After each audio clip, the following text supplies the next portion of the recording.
Buenas, mi nombre es Carolyn Cordero, matrícula 2019-0231 y les voy a estar mostrando cómo tomar la presión arterial. Primeramente, se debe de comunicar con el paciente y decirle que antes de medir la presión no debe de haber consumido café, té o bebidas energéticas, drogas o haber hecho ejercicio intenso durante los últimos 30 minutos antes de tomar la presión, a lo cual ésta responde que no. También que debe haber reposado 5 minutos antes.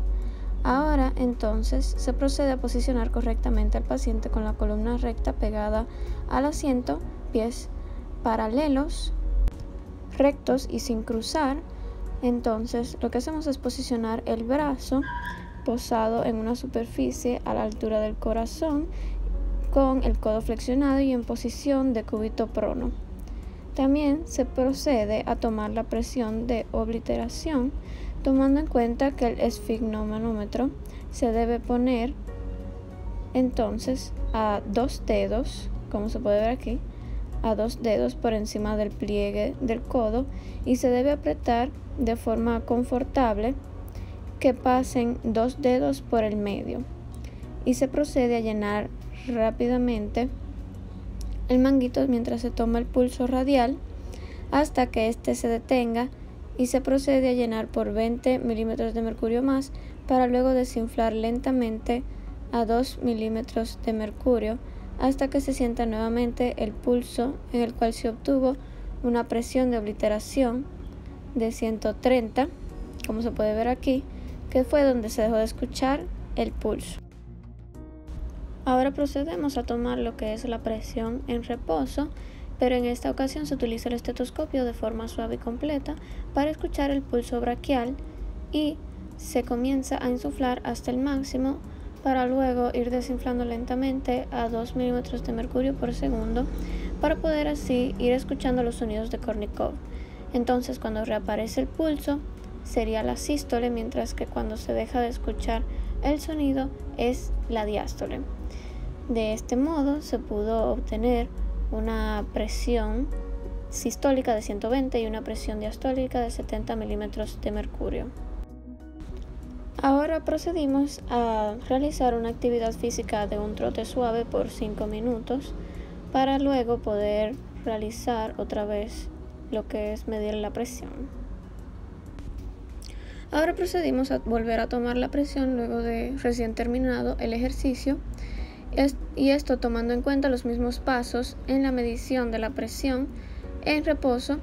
y se pudo obtener entonces lo que fue una presión sistólica de 140 milímetros de mercurio y 90 milímetros de mercurio en la diástole. Luego de 5 minutos de descanso se vuelve a tomar la presión, poniendo primero a la paciente en la posición correcta y poniendo el esfigmomanómetro de nuevo. Entonces, cuando se midió esta presión, se obtuvo lo que fue una presión de 120 milímetros de mercurio en la sistólica y 70 milímetros de mercurio en la diastólica. Entonces, como pueden ver aquí, se puede ver un resumen de las presiones de obliteración, en reposo y en la presión después del ejercicio y luego del descanso. Entonces, la presión de diferencial se obtuvo con la diferencia entre la presión sistólica y la diastólica, y la presión media se obtuvo al sumar la presión sistólica y la diastólica por 2. Y luego se divide entre 3. Entonces se puede ver como la presión diferencial en todas se obtuvo una presión de 50 milímetros de mercurio, mientras que en la presión media se puede ver como la presión en reposo fue de 87 milímetros de mercurio, para la presión después del ejercicio fue de 107 milímetros de mercurio y luego del descanso fue de 87 milímetros de mercurio otra vez. Se puede analizar cómo la presión arterial aumentó durante el ejercicio debido a un aumento de la necesidad de sangre por los músculos, y parte de este incremento es por la vasodilatación de los vasos musculares a causa del aumento del metabolismo de los miocitos. También está involucrado lo que es el sistema simpático en el sistema nervioso, que a través de estímulos simpáticos aumenta la presión arterial y asimismo el flujo sanguíneo. Entonces también está de que cómo volvió a la normalidad la presión luego del descanso de 5 minutos, y esto fue debido a varios receptores que, al ver que hay una presión por encima de 50 a 60 milímetros de mercurio, responde a estos cambios de presión activando una función reguladora, el cual hace que se inhiba el centro vasoconstrictor del bulbo y excita el centro parasimpático vagal, provocando así un descenso del reflejo de la presión arterial. Muchas gracias por su atención, espero que hayan comprendido todo.